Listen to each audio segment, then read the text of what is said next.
Welcome, everybody, to Inside Boxing Weekly on the Grueling Truth Sports Network. As always, the Grueling Truth is powered by Betting.net. Betting.net is your best bet for finding the online casino or sportsbook that's right for you. Make sure you check them out at Betting.net. I am your co-host for Inside Boxing Weekly, Mike Goodpaster. Right now, I'd like to welcome in my co-host, author, head of Max Boxing, John Raspanti. How you doing, John?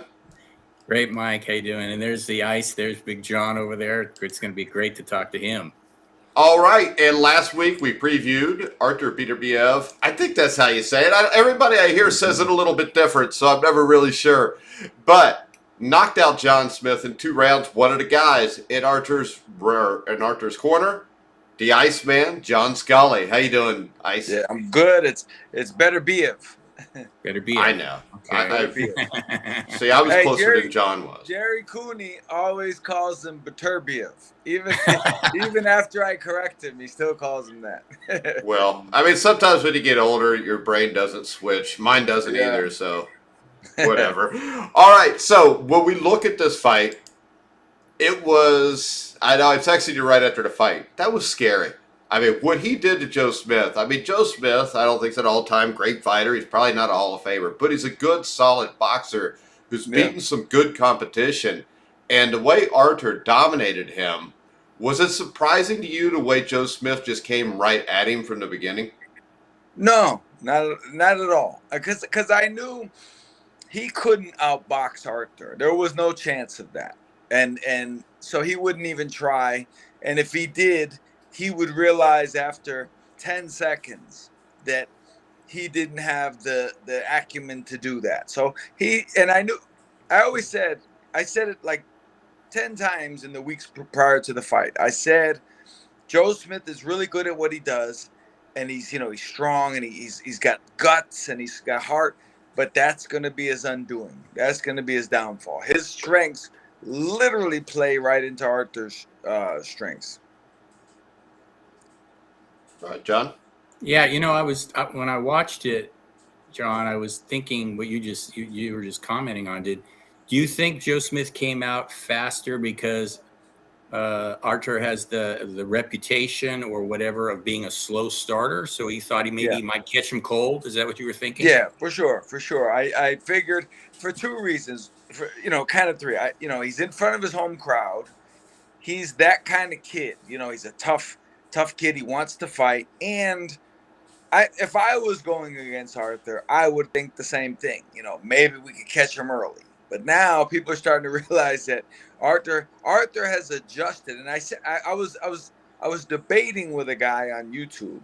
He didn't understand what I was saying. I said Artur's the only guy I know that's gotten markedly better in his mid-30s. And the guy said, he went on this big rant about how your enzymes are only good until you're 28, and then the calcium deposits form. And I'm like, listen, I don't care about science. I'm telling you what I see.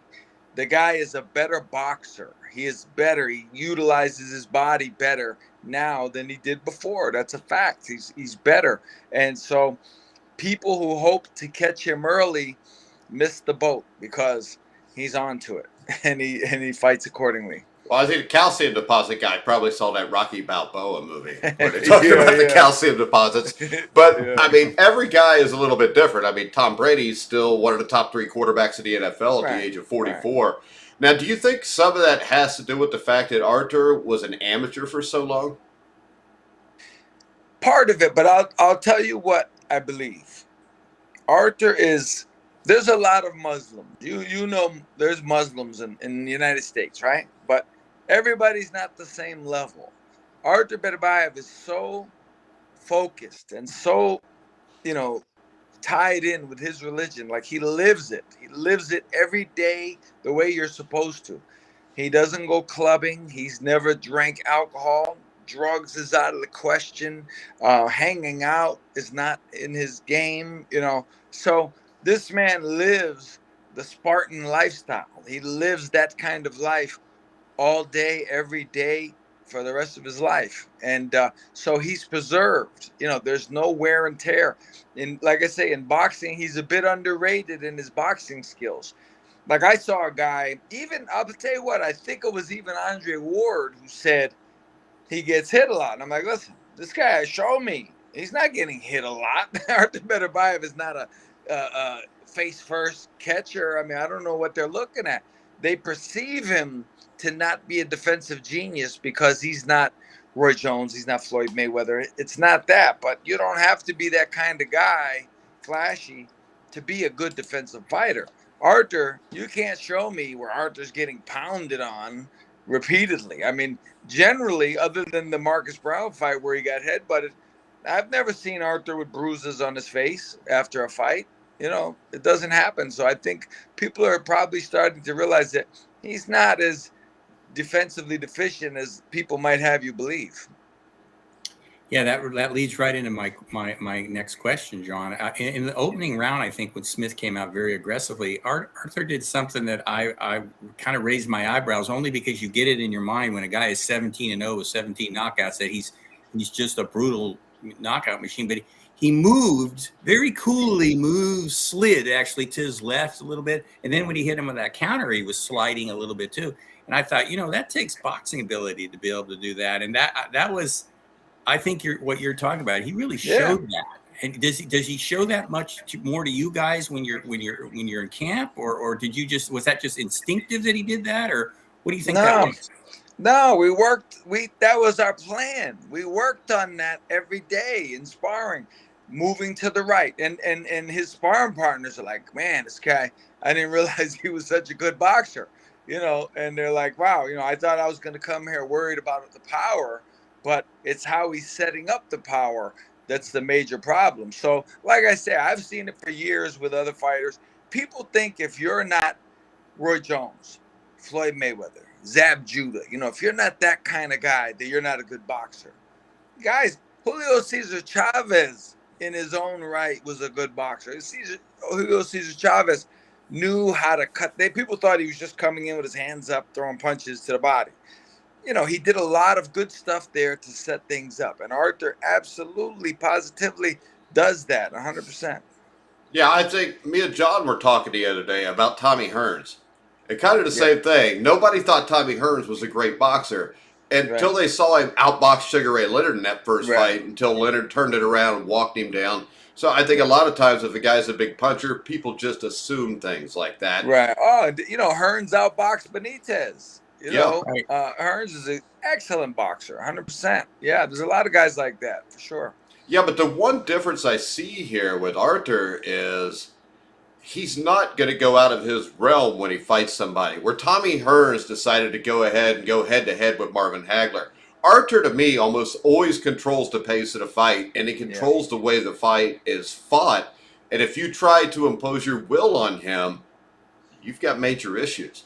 Right. Like, see, it was kind of, I'll tell you, like, fighters talk too much. They really do. Like, and Joe tipped his hand at the press conference and he was saying, he was almost like, he was happy because it was his hope. He's like, it's going to be a war. You got two guys. And he really thought Artur's just going to come out and this is going to be bombs away. And I'm like, no, like, that's not how you box. It's going to be bombs away at some point, but not from the opening bell. And too many people think if you go to war, that means you go to war immediately. No, there's an art to war. You don't go to war hand to hand, face to face immediately. That's not how you win wars. You have to plan this out. And Artur is a guy who plans things out, for sure. Yeah, it seemed that way very much so, John. And I also noticed that there was no reaction from Artur at all when Smith came out. It was like, okay, I got you figured out. I'm gonna get the range, and soon I'm gonna be hitting you with those right hands. And he did. So you were right there at ringside. Did anything that transpired? Were you surprised at all at how he? Because Artur said afterwards that Joe was wide open for right hands. He said it very nicely because he's a nice guy. But he said it. And you're a fighter that, God, this is gonna age us. I saw you on ESPN so many years ago, John. So, right. when you're on the ringside, did you see that too? That like, oh man, the right hand's coming because he sees it, and I see it, and here we go. Right. Well, it's a funny thing. We've been working for a while on his right hand getting there faster. There's a trajectory you want to throw it, and we've been adjusting the trajectory. So and it's a beautiful thing to see when you work on something and then it actually comes to pass in the fight. But his right hand was very direct and very effective. And it's funny, he said it after the fight, and he has a very nice way of saying it, but he was saying, I saw the opening and I took it. So again, Artur's a calculated guy.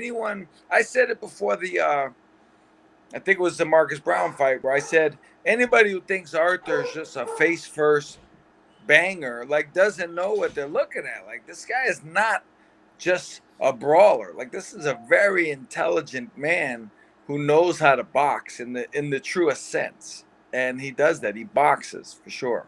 Well, the sad thing is, you go on Facebook, you'll see that most people that watch boxing have no clue what's going on. So I'm still getting hate mail. I got a death threat too this morning, John, responding. I didn't tell you that just because that I said Michael Spinks had a better career than Mike Tyson. Yeah, people. All right, so right now, the biggest fight of boxing to me is Artur against Bivol. I don't even. There's hands down to me. Spence Crawford, you can have it. That should have happened a couple of years ago. When you see Dimitri Bivol, does he do anything that you think would give Artur trouble? I think he's very measured, kind of like Artur is, but he doesn't have the firepower.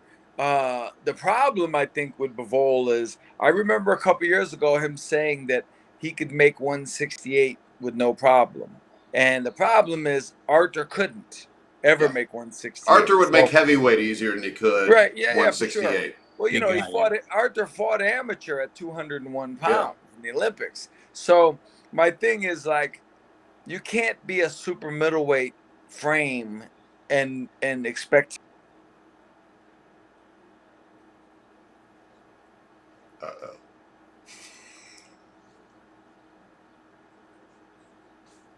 I think we lost John. There we go. John will get up. There he is. No, he is. There we go. Go ahead. I was saying, what's the last thing you heard me say? Super middleweight frame that Bivol has, and could he take it if Right. I think he said that he could make super middleweight, and Artur could never make super middleweight. Right. So it's going to be hard for a guy with a super middleweight frame to handle Artur, a motivated Artur, for 12 rounds. So I think that might be an issue for Bivol. Yeah, it's interesting what you said, John. What does Artur walk around at when he's he's out? He's not training right now. He's taking a little rest, right? Is that 185, 190, or does he get up? Yeah, he doesn't blow up because, like I say, you got to understand, this guy is a dream, a trainer's dream. He doesn't, I knew guys who fought at 175, and in between fights they would be 215, 218. I knew a guy at cruiserweight who would walk around at 235. Artur never gets above 200, never, because he's that much of a professional, where he knows he's fighting again and he doesn't want to go through misery to make it. So he's, we don't have to watch him. He's a guy you would never say to him, Artur, make sure you don't blow up, between fights. He would be like, what are you talking about? Who are you talking to? I don't do that. So we're not going to have a problem with that. So this is my issue with boxing. Why? It looks like Anthony Yarde is the next fight for him in November? Right. Why do we? Because right now, to me, Bivol's coming off a huge win against Canelo. Artur's coming off this huge knockout. I mean, this seems like the time where you would want to strike while it's at its hottest. Right. You would think instantly this would be the next fight.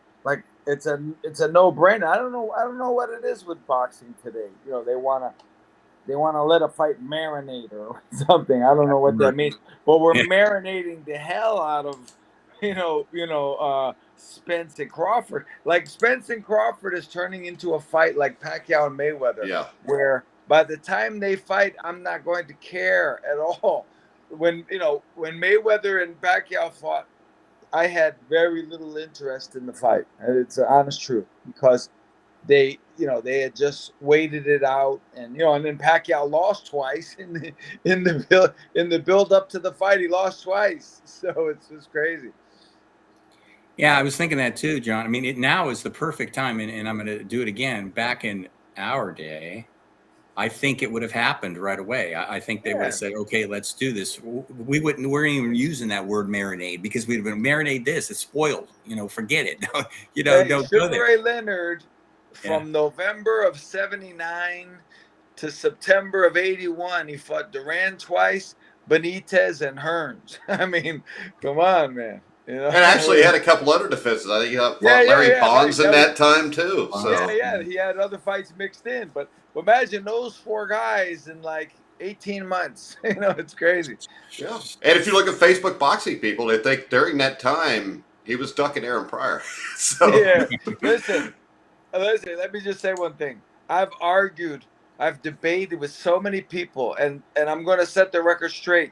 All you have to do is look at the record. At no time was Aaron Pryor a viable opponent for Sugar Ray Leonard. Aaron Pryor didn't become a name, and that was at 140. Until the end of '82. Until November of '82. Well, guess what? Sugar Ray retired in November of '82 with a detached retina. So, come on, man. That doesn't matter, John. That and the fact that he'd never fought at welterweight until 1986 or 1985. It was done by then, yeah. All right. Real quick, betting.net finds the best promotions, offers, and bonus codes so you don't have to. Head over now to take advantage of things like free bets and matching deposits. So what's your take on Anthony Yarde?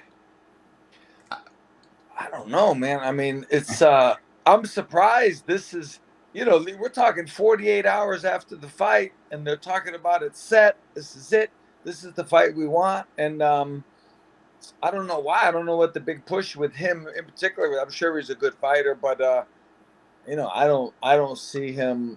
I don't know if they're trying to rob Arthur. I don't know if they're they're got some plans going. But I don't see how they could.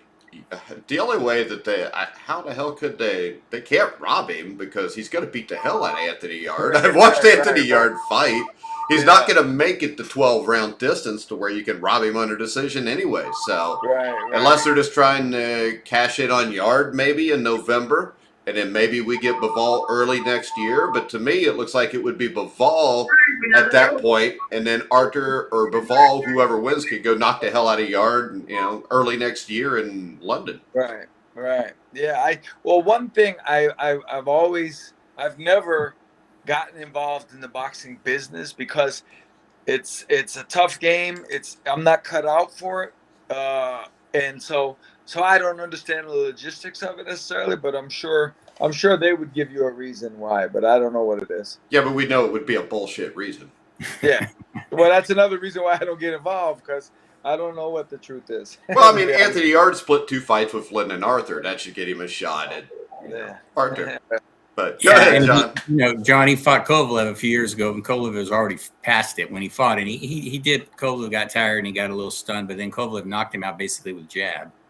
And Yarde was really, and I'm not being trying to be mean here. It's just the way it happened. Yarde was exhausted and he just ran right into Kovalev's a strong guy. We know that. So do you think this is a question about Artur? And I know the answer, but I'm asking anyway.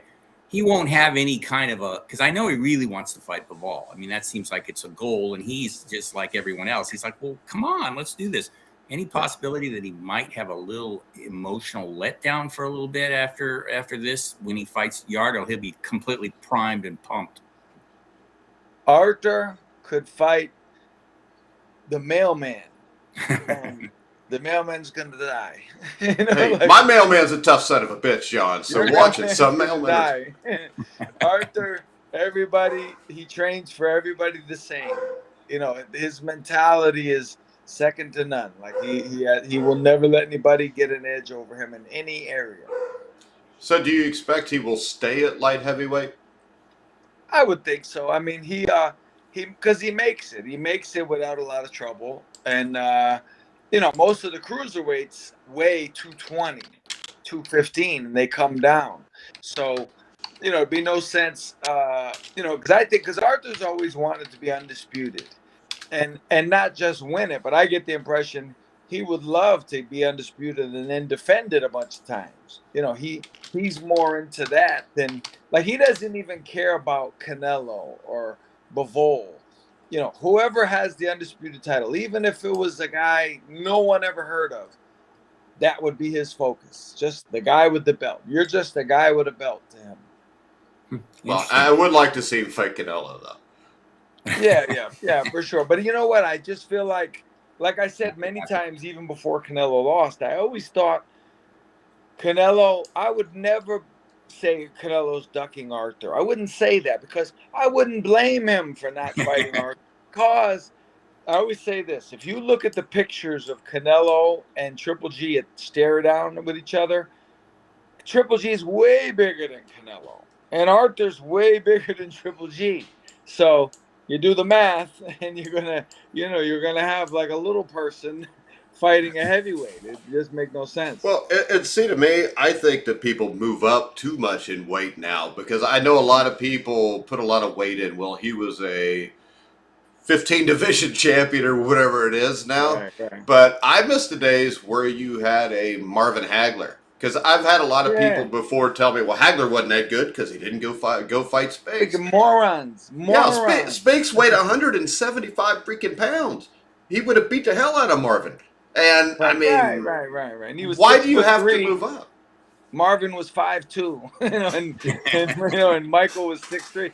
And I'll say this, and you guys will understand this.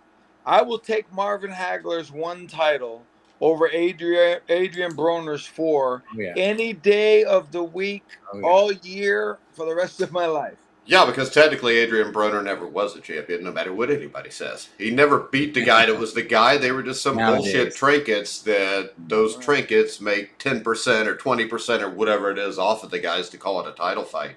So, I mean, Marvin Hagler was the man in his division for what, 7 years? 1980 to 1987 or so. So, to me, that's more impressive than jumping around. And I hate to tell people this. If Adrian Broner would have stayed at 135 and taken it serious, he could have been the undisputed champion there for 5 or 6 years, and people would look at him completely different than when he jumped up and started losing fights. Well, the crazy thing is, the majority of boxing fans know Adrian Broner as a welterweight. They know him. Adrian Broner was a welterweight. Yet, at 135, he was a monster. He was awesome. And people don't know that because it's just like Duran. If guys, younger guys, if they ever could have seen Duran at 135, which they've never seen, they don't have no knowledge of that it even happened. Well, you have to be able to spell to type it into search on YouTube. Right. So. Like take, Macho Camacho gets the worst, disappointing rep because people think he's the guy that fought De La Hoya. And you know what I mean? Yeah. They don't realize that 15 years before that, he was, awesome. Like his at 126 or 130, he was the fastest boxer I have. Me and John were talking about that last night. Yeah, I mean, his combinations and his everything, and they say, until he fought Rosario, he was just a beast. Camacho was unbelievable, and people don't know that. They have no idea. Yeah, exactly. And just thinking about Roberto Duran, when you mention him, I mean, there's so many memories. But at 135, I was watching when he fought Ray Lampkin, and he knocked out Ray Lampkin in the 14th round. And you talk about brutal. Yeah. Remember his quote afterwards? He's lucky I didn't put him in the morgue. Right. He said if I was in shape, he would have went to the morgue. That's right. And Duran was a guy who was nuanced that people thought was just a brawler, and he wasn't. I mean, if you watch his fight, I mean, the fight that impressed me the most with him was when he moved up and he fought Carlos Palomino. Yeah. And that was a fight that was one-sided, but every round was competitive. And just to watch Duran defensively against him I think people miss a lot of what's going on because they're just looking for the punch that's thrown. Right. Artur's in the same boat as Duran in that people don't realize what a great boxer Duran was. They have no idea. They just think of him as this savage animal. And Duran was super, and he showed it for me when he fought Davey Moore. The things he did, the skills that he showed were off the charts in that fight. Yeah, John, get back to Artur and Bivol. Bivol is more of a boxer puncher, I think, than anything. He moves around a little bit. Any issues? Just think. Oh, hell, we lost John Raspanti. I got you. You said, I heard you say any issues. Were you any concerns? Just preview of the Bivol fight about the way he moves and for Artur to just cut off the ring and get to him, or? Yeah, Artur's very capable of doing what he has to do, but we're gonna have to adjust. And one thing about the training camps, Mark Ramsey's his head coach, and very, very meticulous on details. Artur and Mark, as far as how we need to approach each guy, specifically what to do for this particular guy, and so all the bases will be covered for sure. One more question. Yeah, one more question, John. I saw you working the mitts with Artur, and he was ripping those hooks. Yeah. How those hands doing after that? People ask me that all the time, and believe it or not, I have like I guess it's a technique or whatever it is that I developed where I really don't feel the power. I have a way. And ever since, because I used to train Lawrence Claybay, who weighed 260 pounds and was lightning fast for heavyweight. So, but even with him, I didn't really feel it because I have a way of kind of like as a boxer, I have a way of relaxing my hands and everything, and so it's not as bad as you would think. I'm able to soften it and catch it the right way because I know a lot of guys my age who tell me their shoulders hurt and they don't think they're going to be able to do this much longer. But luckily so far I don't have any of those issues, so I'm lucky. All right, John, anything else? Raspanti? No, I appreciate you guys having me. It's an honor to be on your show. Pleasure to talk to you again, John. Pleasure to talk to you. Thank you very much. All right. Thanks, John. Take care. Guys. Be good. Stay well. Stay well. All right, John Raspanti. Good interview. And it just blows my mind that we have to watch Artur fight Anthony Yarde. That's the modern boxing now, and we're all right with everything John said about that word marinating, and this doesn't need to be marinated. Bivol, I'm speaking of Bivol, and everybody wants a Bivol and Beterbiev. That's what we want, the BB boys. I mean, let's get it done. But Bob Arum, he for whatever reason, he thinks that it's going to make it more interesting. There's some kind of deal in place if he's going to take. Well, I still think what they're doing is they'll take it over to England. They'll make a bunch of money off Anthony Yarde getting beaten half to death, and then they'll go ahead and have the fight. That's what they're going to do. But there must be some kind of a bonus there for everybody involved. Probably like John said. Well, I hope Artur isn't getting screwed here. Probably everybody, but Artur, he'll just go there and beat the crud out of Yarde, and then return to get ready for Bivol. But the thing that worries me is what happens if Canelo beats Triple G, which everybody expects to happen. And then all of a sudden, in May of next year, we have to watch Bivol Canelo 2. And then before you know it, this fight's not happening until more than a year from now. Yeah, and he's going to be, he'll be 38. I mean, age doesn't, John made a good point about age. He's well preserved, so it probably won't make any difference with him. He's the way he lives. But we also know when it goes, and you never know when it's going to go. You never know when it's going to go, right? So there's always that risk.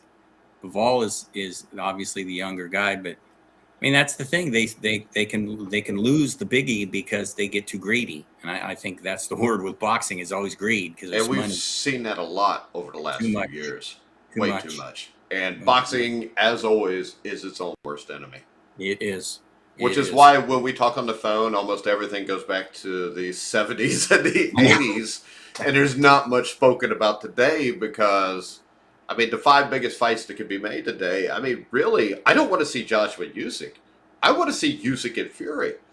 I mean, I watched Usyk pretty much handle Joshua. I don't need to see that again. I need to know who wins between Usyk and Fury. Well, I agree, except that he had a rematch clause. Joshua always has a rematch clause. Well, he has to because yes, they're right. Not that good. He might have one against you if he fought Mike. So who knows? I would beat the shit out of him, and you know it, John.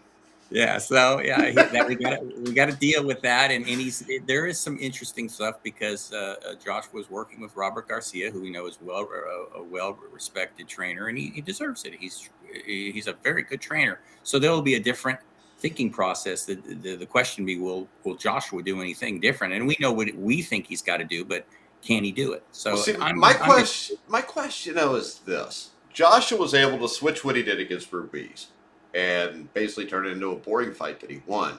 The way I take Usyk is Usyk can probably do about anything he needs to do to win, and he can change on a dime to be able to do it. So my question is, Joshua may come out and do things differently, but Usyk is probably going to have an answer for that. So my question is, you get to 6th, 7th round, will Joshua have a response to what Usyk does to respond to what he does, if that makes any sense? I don't think so. I think I don't either. Yeah, he doesn't think that's not his thing in the ring. Usyk is the thinker in there, and he's a full-fledged heavyweight now. And if he comes after, you know what he's going to do? He's going to come after Usyk like Chisora did, and he had some success. But I think Usyk has figured out how to deal with that a little bit more. Joshua has to be the bigger guy in there, and that I don't know if he starts getting stung and his legs start buckling. I don't know if he's going to. Yeah, I expect Usyk to knock him out in the late rounds this time. Well, he had him pretty much in the 12th. If this was a 15-round fight, and then guess what? Then we might get Joshua and Wilder. Well, that would be once fun. Again 7, 8 years, 5 years after it should have already happened. That's a great example. Yeah, that one was what everybody wanted, and they didn't get it done. And that's just a black eye in boxing. But all right, John, real quick, I want to remind everybody that betting.net is not just sports betting. Betting.net compares the best online casinos. Sit back, relax, and play the top online slots, poker, and table games. Check them out at betting.net. And don't forget to check out, as always, John Raspanti's books. We've got Intimate Warfare, Blood on My Notebook, and a few more rounds with you and Jerry Fish. Send you another copy of Blood on My Notebook because you don't have it handy. So I've got it down here somewhere. I got like 1,000 books that people send me, and they send it to me without asking me if I want it and if I want to interview them. But I did read a few more rounds. I have started looking back over it again because next week, I think either Monday or Tuesday, I think you and Jerry Fish need to come on the show, and we need to talk about a few more rounds a little bit. Oh, I'd love that. I will let Jerry know because he's been anxious to do this for months. So yeah, I'll mention it today and see how it's looking for him. All right, guys. So make sure you check us out next week. We will look back at a few more rounds with Jerry Fish and John Raspanti, talk about the book and reminisce about the old days, which is more fun than the new Good days. Old days. But I want to thank the Ice Man John Scully again for being our guest today. I want to thank John Raspanti, as always, for being my co-host. But we're going to go ahead. We're going to wrap the show up. Make sure you follow us and like us on Facebook. And check on the description, the YouTube link. We will have a link, actually, to Caesar Sportsbook, was a recommended sportsbook for boxing. So make sure you check that out. But for now, for John Raspanti, I'm Mike Goodpaster. You've been watching and listening to The Grueling Truth, where the legends speak.